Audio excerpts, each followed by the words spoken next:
What's going on, everyone? Welcome back to AAMC. Today we're out here visiting a friend of mine, Noah, and he has picked up some very interesting steam engines here. So he's done pulled the head off of one and looked in it. We'll take a look at it here in just a sec. And right now he's pulling the head off the other one. We're going to inspect it because he's never had it off of there.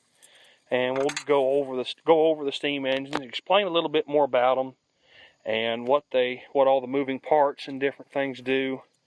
And just kind of go over it and explain it. So thanks everyone for coming back, and stay tuned.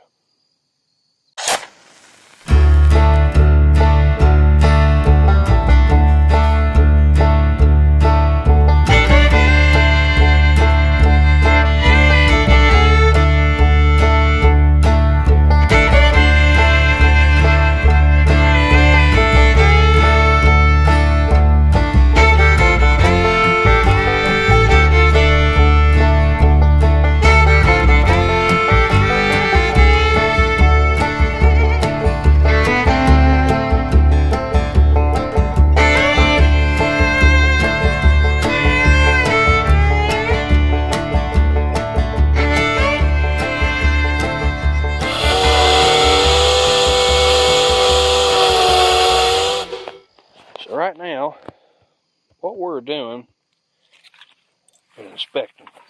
Because you've seen a few of my steam engines, and Noah's got other engines as well, and he just got these. And they're actually pretty good shape. They look pretty rusty and crusty, but they're actually not as bad as what you think. A lot of it's big, heavy cast, and the rest of it's going to be mostly just cleaning the sandpaper and cleaning and a little bit of sandpaper work. Scrubbing all the slides, the cross slides, and everything else up in them. Pretty good size engine. That one's a 9-inch bore. Go over and check out the crank and flywheel and the pulley. This one, pretty good size, you know. I'm 6'5", and it comes up to about, I don't know if you can see, it comes up about right here in the middle of my waist. So that's a pretty good size flywheel. He's got a few other little gems, like a little transmission hiding there. We'll go over here while he's screwing with that. And, oh, it's getting serious now. He got out the brass knocker.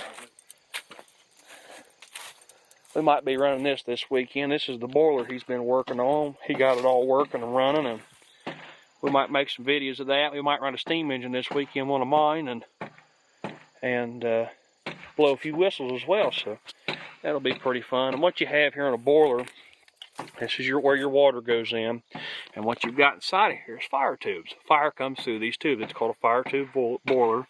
This is what's known as a vertical boiler. And this is basically like a stove, and the way it works is you put the fire in there, you have your draft down here for air to come in and circulate through, and then it comes up, and it just like a stove, but except this has water surrounding it. Comes up through the boiler, through the tubes, and goes out the top. And what that does, it helps warm the water even faster and helps heat it up. And then what you have to do normally, where we mostly run is in Ohio, you have to have two sources of water. Some other states, you can only have to have one. I agree with like the Ohio border laws and stuff. You should have two, maybe even three. But anyway, these are called injectors. And what they do, they push water in under steam pressure. Now, this is a 100-pound boiler, and it goes up to 100 psi is what it's rated for. And basically what it does, the steam comes in here, comes down in through the injectors, and what it does, it pulls a siphon and sucks the water up here, through in here, and then it shoves it through, and then there's a check valve here, and then it'll shove it in. It makes like a Venturi effect, basically, and then pushes it in under pressure. That way you can add water back. And where you tell how much water you keep in it is right here. And typically you want about half a glass or almost closer to full. Anytime you ever have a chance to put water in one, always do it. You also have another secondary form of checking the water. It's called tricox. This is your lowest point you can have your water. This is your highest point you can have the water. Or you can even have a little bit higher, but you're going to prime. And by prime, I mean pull water from the boiler when the pop valve goes off. And of course, this is the whistle valve here. But that's kind of in a nutshell. Now on a vertical, they're a lot more safer. Yes, it does have a fusible plug in it, but it's on the very bottom of the boiler. you don't really want, you do not want to run this glass out of water. That's a no-no. But really, they can be dangerous. But honestly, a vertical is a lot more safer than like a wagon top.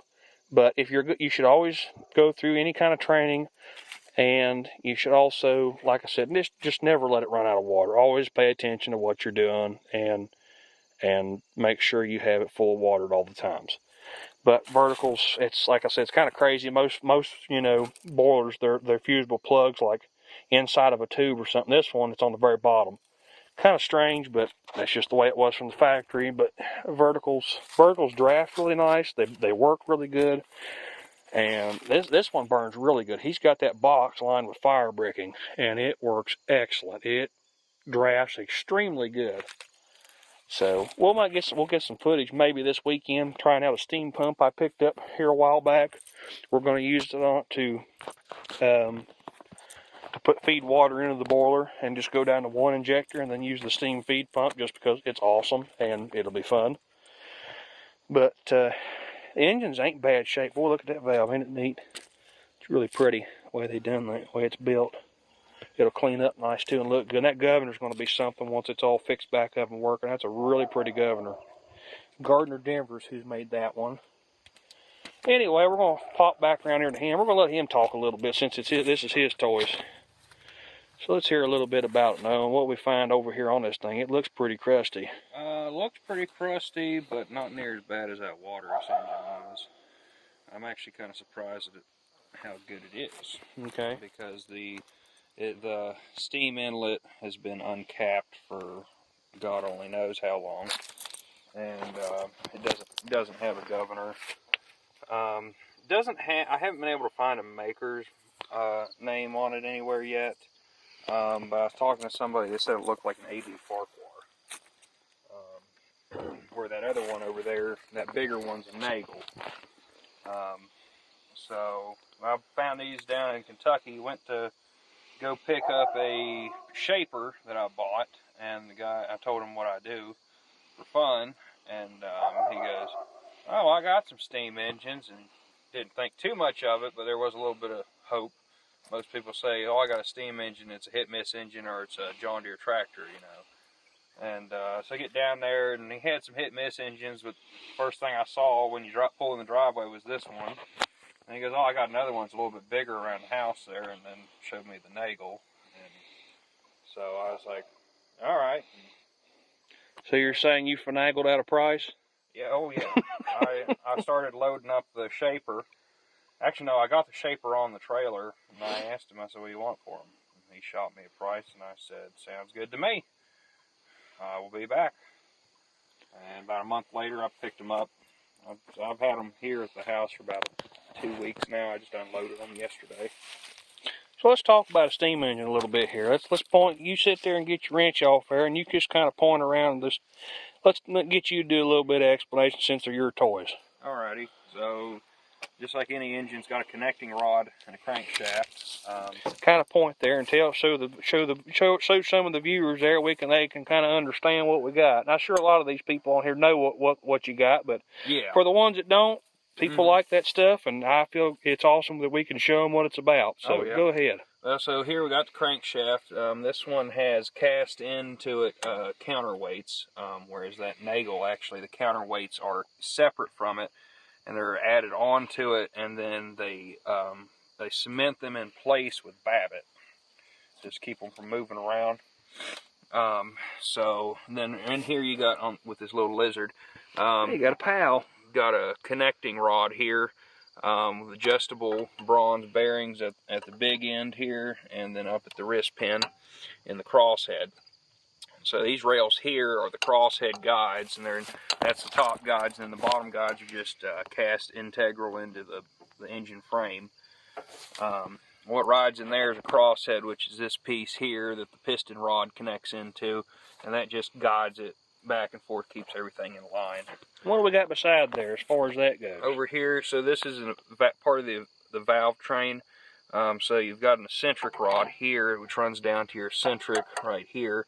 So as this rotates, this eccentric is just a cam, and it transfers motion up through this rod, and this is just basically another crosshead, but for the valve. And then it goes into a valve rod here, and then moves a valve back and forth inside the valve chest here, and admits steam in and out of the piston or the cylinder, which moves the piston back and forth. If you look back up in there, there's a port right there, and that's where it's shooting the steam out or in, depending on which way the engine's running. So it'll basically so the entire chest there is filled with steam, and that steam pressure helps push the valve up against the valve face, and as that valve moves back and opens up one port, that's when new steam is admitted into the opposite end into one end of the cylinder to shove the piston that way, and then as it rotates around, it'll come back and shut that valve off. And there's a face in here that you'll never see when the valve's in it, and that's your exhaust port. And it'll go and cover those two ports, and it'll start admitting steam into the other end while it's exhausting it out of the end that it just got done putting steam into. That's pretty much it as far as how one works. It's pretty simple. It's basically the same principle as a gas engine or a car. Just a only difference with steam compared to gas or diesel is they're a double-acting piston instead of single-acting. Yep. So one way it's getting shoved back, and after that it's shoving the piston back forward again twice, using it twice. I see I broke my drain valve already. Oops. Bottom. And that's easy enough replaced. Yeah. But as far as these engines go, I'll be back out here, and more than likely I'll be a part of this and help them do this and clean them up. And we'll make more videos of these coming up and seeing them. We still got to restore the other two that I got as well. Plus, he's got to finish his other 2-cylinder waterless. And we'll make some videos of that one too and check it out. But I'll definitely be out here having my hands in this one with him and playing with him as well. But I wanted to make a video, and he was nice enough to let me videotape and show what he's doing and what he's got and where he's going with it. And of course, like I said, we showed the boiler. We'll probably try to fire it this weekend potentially and play around with it, and we'll make videos of it too. And so yeah, this thing is basically the same principle as the other one. It's just much larger, and of course, it's got a governor. So let's have governor class. So okay, explain that one. Well, this one I don't even know if the valve is in it still. I haven't haven't opened it up yet. But basically, so the term balls out or balls to the wall comes from the early 1800s from flyball governors such as this one. So, and at this point, your balls are out. Yeah. Well, no, they're down. They're in. Are they in? Oh, yeah. I thought they were stuck. Pretty big balls, though. Yeah. A little funny there, guys. But this is a pretty old style governor. I would say this is no later than the early 1900s. And it's very pretty too, especially with that little finial, the way that's built. That's just neat. But it's all stuck. Oh yeah, we can get that free back up. But basically, as this spins, there's a belt that runs from this pulley down. Well, crankshaft's over there. It's got a pulley. And as it spins this at a set speed based on what size pulleys you've got on it. And as it spins up, the centrifugal force brings the balls out, and they actually push down on a rod that's missing from here. And there's a spool valve inside of this housing here. And when the engine's not running, the valve is up off of the valve ports.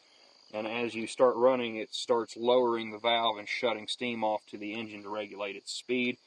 And as you put a load on the engine, it slows the engine down, causing the balls to drop back down and open the valve back up to admit more steam. And if you're running a steady load on it, it'll eventually find a happy place of equilibrium to where, if it's working right, and it'll all balance out and it'll run the same speed.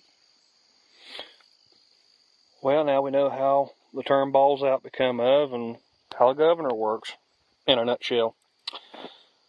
But yeah, this ought to be pretty neat when this engine's going. This one's actually not in that bad a shape. It might, you never know, it might get running before the other one.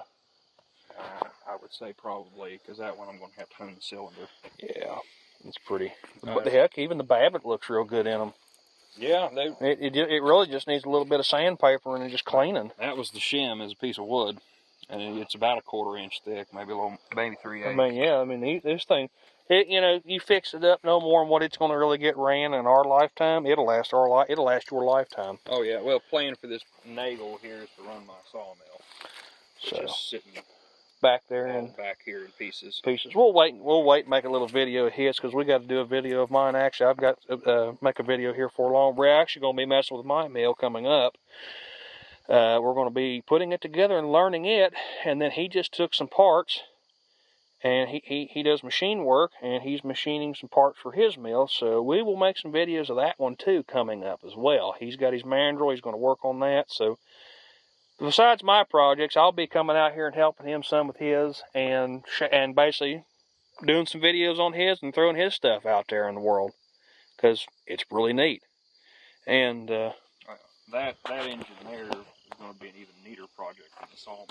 Oh yeah, because that's going in the line. That's going to run the line shaft machine shop. Right. And let's see if we can break a bolt or two here. Probably not. Most of the time on this old stuff, sure knock on wood. I'm sure you just jinxed me. I probably did, yeah.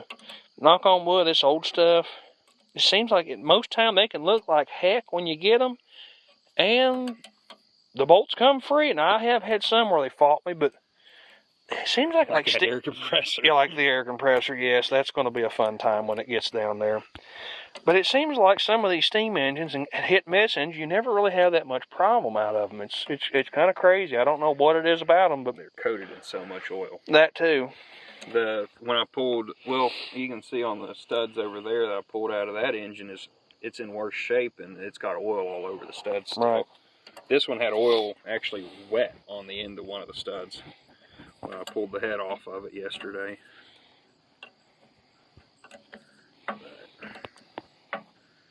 And you don't want to use an impact on this old stuff.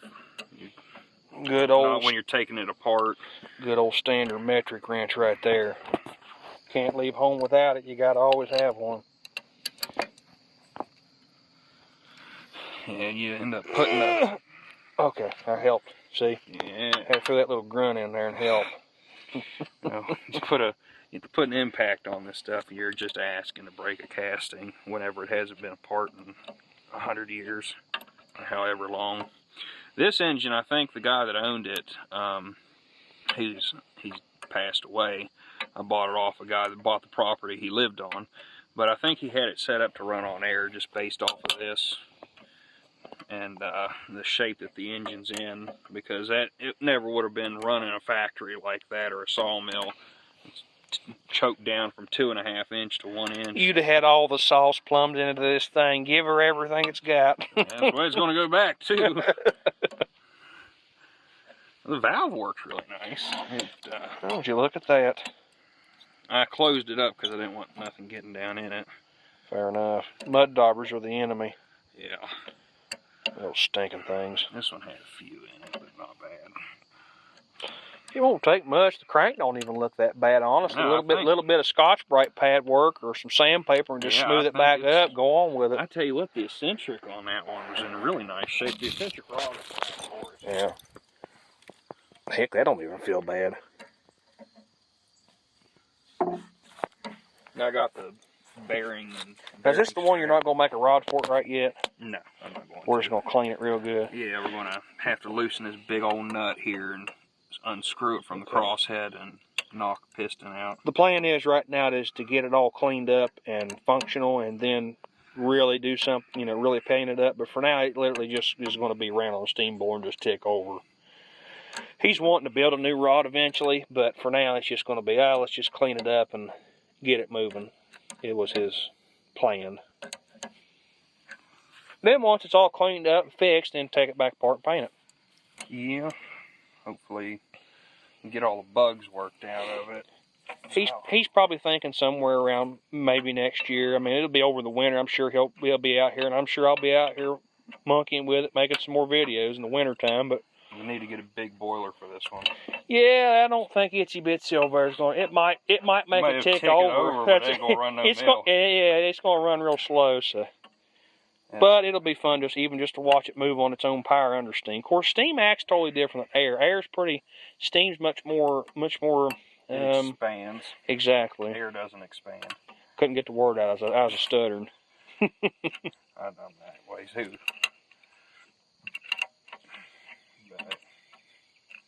But we're getting closer. We'll come back here in just a second when it's pulled off. Up, here we go. We're down to just a couple. Yeah, they like to come out hard. Well, they are in there. Yeah, you're right.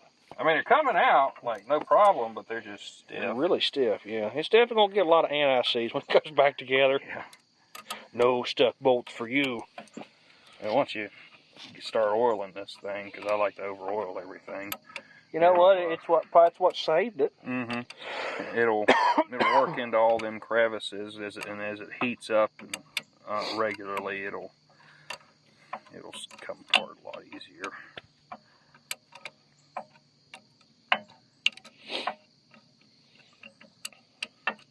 I'm just the friendly local steam nerd around here. There's only a handful of us. Yeah.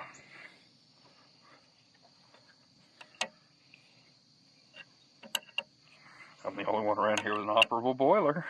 Yeah, you did win that race. That's okay though. I'm the only one within at least an hour drive with an operable boiler. Folks, West Virginia doesn't have a lot of steam. Everything here is considered a power boiler. And there's only how many in the state that's hobby boilers? There ain't many. 8 of them. 8 of them. That's the last number I heard. It's not like Ohio and stuff, like when you go there. Oop, here we go. Oh, thank God the valve's in. It's in there. It's like ragu. It's in there. That makes me feel so much better. And it's stuck, and it's really stuck in there with a bolt. Oh, I bet he blocked it off. That way it wouldn't work, which is kind of goofy. No, it has to. No, I meant the bolt he's had in there. He's probably blocked it off somehow to make that thing not leak. Yeah, get that wonderful hammer. Roll that beautiful breakage footage. I'm sorry, that just popped in my head. Should have been around for whenever you did your. It's breaking in bolts in the air compressor. I learned to stop after a while. Oh well. But no, that is the valve for it, so that makes me feel better. And it's stuck in there real nice. It would have come out at one time. I think he just had it in there like that to keep it from blowing up too far. Well, if them bottom bolts come out. Oh, I'm sure they do. Let's give a little grunt there. With my little tiny crescent wrench. Yeah, give a little bit of a grunt there. Let's see if we give a little. We need Hunter for that. Well, they ain't what you're right, that ain't gonna work too good.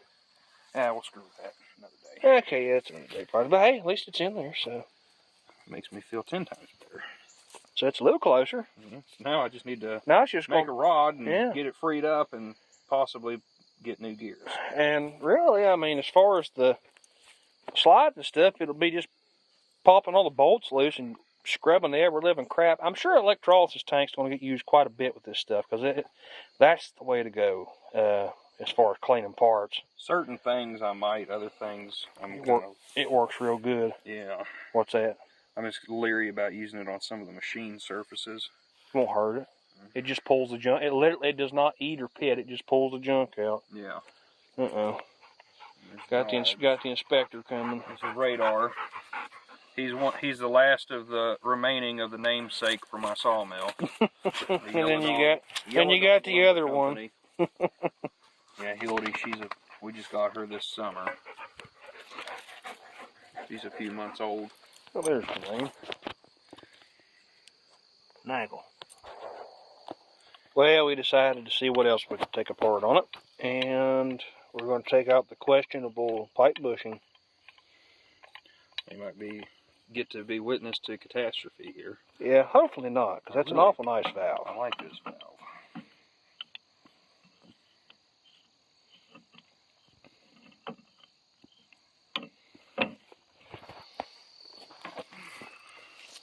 I've got a bigger wrench. I didn't want to get it out for this yet. Oh, I'm just shooting the whole engine. Plan B. Hang on just a sec. Oh yeah. What could go wrong with overkill? Nothing at all.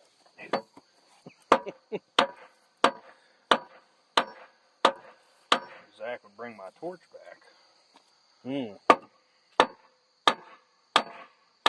The funny thing is that dang thing's trying to move a little bit when you're smacking it. Where? I don't know if I'm seeing that move or the thing. I'm hoping you're just seeing that move. I don't know. Hit it again. There. No, it's just everything wiggling. Let's see here. Stand down there. Put your foot on it. What do you want me to do here? Put your foot on the okay. down there. That's where it's That's where it's wanting to move.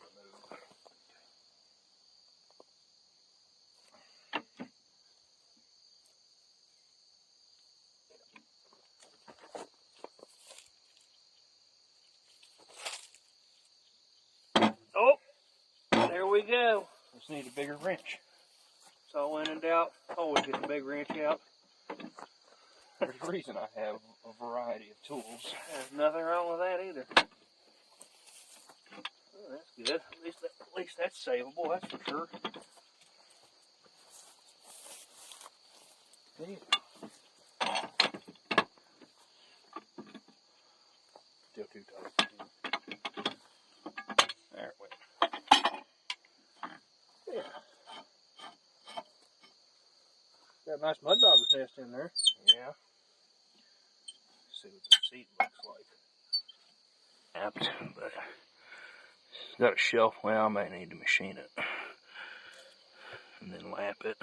Don't look terrible though. I mean, it could be worse. Yeah. The seat itself doesn't feel bad. But I won't fully know until I get the bonnet Well, off we got of some it. crusties in there. Oh, yeah. That's how you know it's right. Yeah, when you got half a dozen ton of rust in there, it's perfect. Seasoned, well seasoned. And definitely save the flange.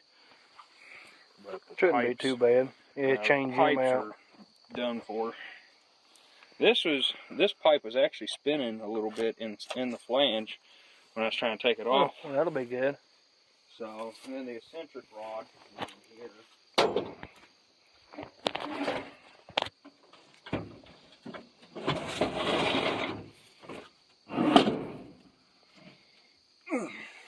That's a big one. Yeah.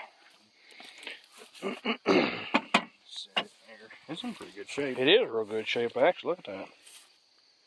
Yeah, like I said, it's just going to be a lot of cleaning. Oh, yeah. The bearing block for the big end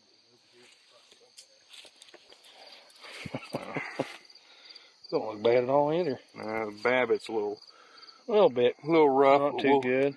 We'll see what we Come up with. yeah, looks like they tried pouring Babbitt on top of Babbitt. So, actually no, it's Babbitt on top of bronze is what it is. So they've clapped out the bronze and then they poured Babbitt in on top of it. No, it might not hurt too awful bad. No, I'll probably mic it and Check it. check and see what I've got. I might end up machining a little bit off of the bronze to take it up. And I got to see too how much play I have in the wedge here, the adjustment wedge. Yeah. So, just stick it. Here's the shims out of the eccentric rod. I'm not sure if I think it's wood. It's like almost Bakelite almost, don't it? Yeah, that's what I was thinking, but the way it broke off up there in the hole, it looks like wood. Yeah, it's just wood. It worked. Yeah. Do what you gotta do. Well, everybody, I think that's where we're going to cut it. Thought we was going to cut it a little sooner, but it's about dinner time, and we're hungry, so we wanted to kind of fiddle fart around today with this and just kind of show you. And we've been working all day, so not doing a whole lot tonight on a Friday night, but you never know. But anyway, stay tuned for more. I've got more stuff coming up as well. I mean, you never know what you're going to see on this channel. 1 minute I could be here, 1 minute there. But again, thanks everyone for subscribing, liking, watching, and thanks for commenting. I appreciate that. And can't thank y'all enough. So, till next time.